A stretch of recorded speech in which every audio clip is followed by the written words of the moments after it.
मेरी प्यारी बहन, आप बहुत से कहानी ऐसे सुने होंगे जिसमें बोला गया है कि बहनों ने भाइयों से मायके में अपना हिस्सा मांगा है, या फिर अमीर भाई से बहन रिश्ता निभाती है और गरीब भाई से नहीं। लेकिन मैं इस मामले में अपने आप को बहुत भाग्यशाली समझता हूँ कि मुझे इतनी अच्छी बहन मिली है। मैं भगवान का शुक्रगुजार हूँ कि मुझे माँ जैसी बहन मिली है। ये बात आज से 4 साल पुरानी है। जब कोरोना का वक्त था तब मुझे कंपनी से निकाल दिया गया था। सिर्फ मुझे ही नहीं निकाला था, बाकी मेरे जैसे कितने लोग थे जिनका कोरोना के टाइम काम छूट गया था। कंपनियां काफ़ी बड़े पैमाने पर कर्मचारियों की छंटनी कर रही थी। मेरे पास कोई काम नहीं था और उस वक्त नौकरी मिलना आसान नहीं था। मेरी आर्थिक स्थिति बहुत अच्छी थी क्योंकि मैं एक बड़े कंपनी में इंजीनियर था।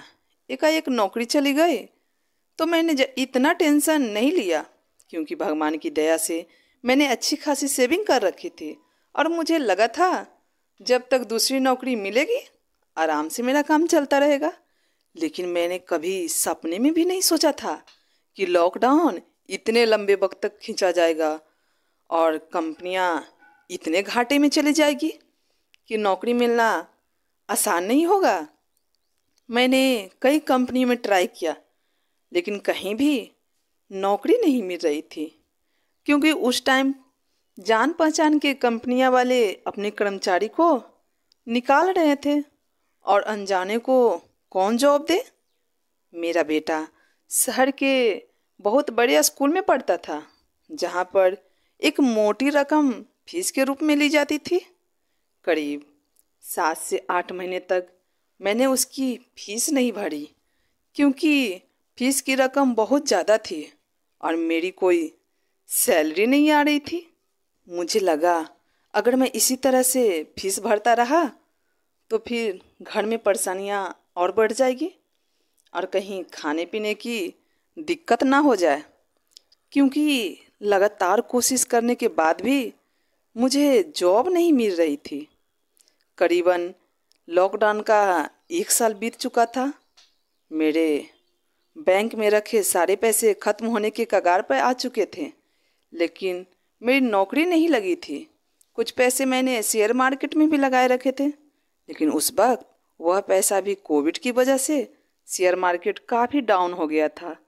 तो मेरे लगाए हुए पैसे मूलधन से भी कम होकर लगभग 10% ही बचे थे। तो मैं सोचा अभी उन्हें निकालने में कोई फ़ायदा नहीं। मेरी समझ में नहीं आ रहा था कि अब मैं क्या करूं। मैं अपने बेटे की फीस भरने में असमर्थ हो गया था और स्कूल से लगातार फीस भरने के लिए दबाव आ रहा था।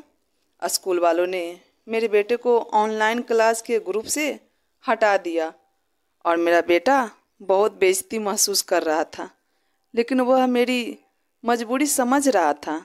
मेरे बेटे को स्कूल के ग्रुप से निकालने के बाद मैं बहुत परेशान रहने लगा था। मैंने अपने आप को कभी इतना मजबूर नहीं समझा था। बेटे की फ्यूचर की चिंता होने लगी। उसी समय मेरी बहन सीमा से अक्सर मेरी फ़ोन पर बात होती थी। नॉर्मल इधर उधर की बातें होती थी, लेकिन मैंने अपनी परेशानी उसे नहीं बताई क्योंकि मेरी एक ही बहन है और वह भी मुझसे छोटी है। पर उसे यह बात पता थी कि मेरी नौकरी जा चुकी है और 1 साल से मैं खाली बैठा हूँ। कहीं ना कहीं उसे अंदाज़ा था कि मैं आर्थिक दिक्कतों का सामना कर रहा हूँ। वह हर बार मुझसे पूछती रहती कि भैया आप परेशान हैं, पर मैं हर बार उसे हंस के टाल देता था। नहीं।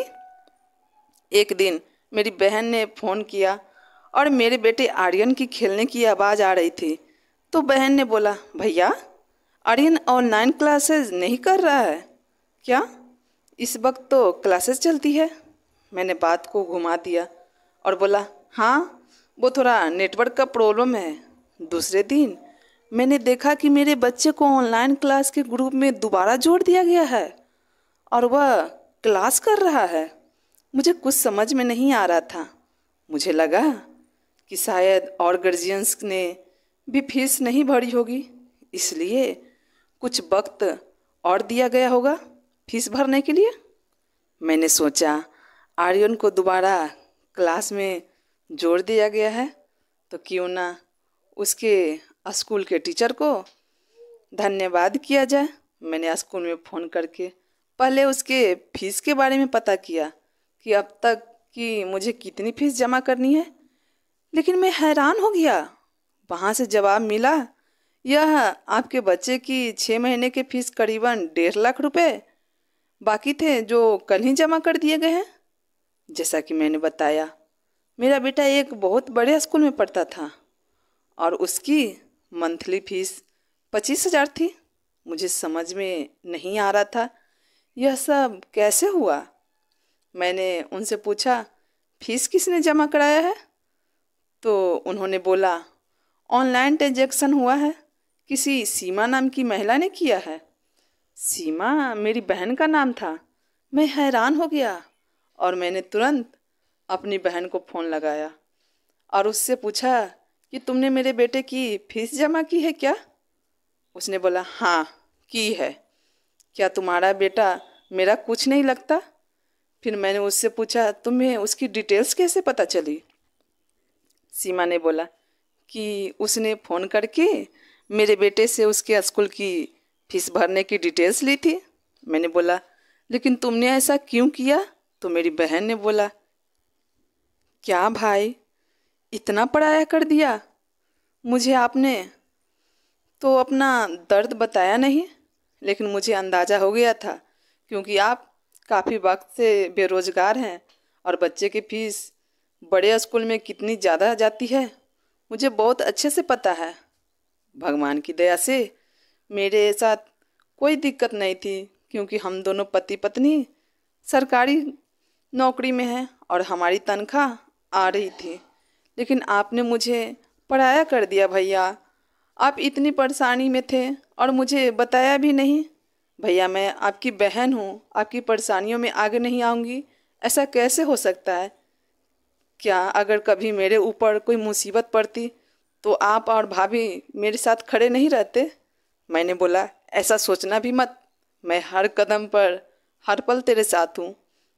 तो मेरी बहन सीमा ने बोला, तो मैं भी हर कदम पर हर पल आपके साथ हूँ भैया, आपको जल्दी अच्छी नौकरी मिल जाएगी, आप देखना।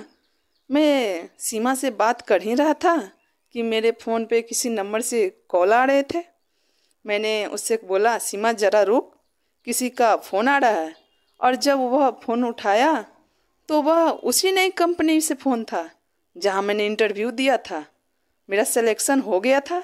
मैं बहुत खुश हुआ और दोबारा अपनी बहन को फ़ोन लगाया और बोला, सीमा तू सच में बहुत अच्छी है और तूने अपने सच्चे दिल से अपने भाई के लिए दुआ मांगी है, वह पूरी हो गई। देख मेरी नौकरी भी लग गई। ज़िंदगी भर अपना प्यार मेरे परिवार के साथ ऐसे ही बनाए रखना और मैं भी वादा करता हूँ ज़िंदगी भर हर कदम पर तुम्हारा साथ दूंगा। मेरी बहन सीमा बोली, बिल्कुल भैया, मम्मी पापा के बाद हम दोनों ही तो एक दूसरे का सहारा हैं। हम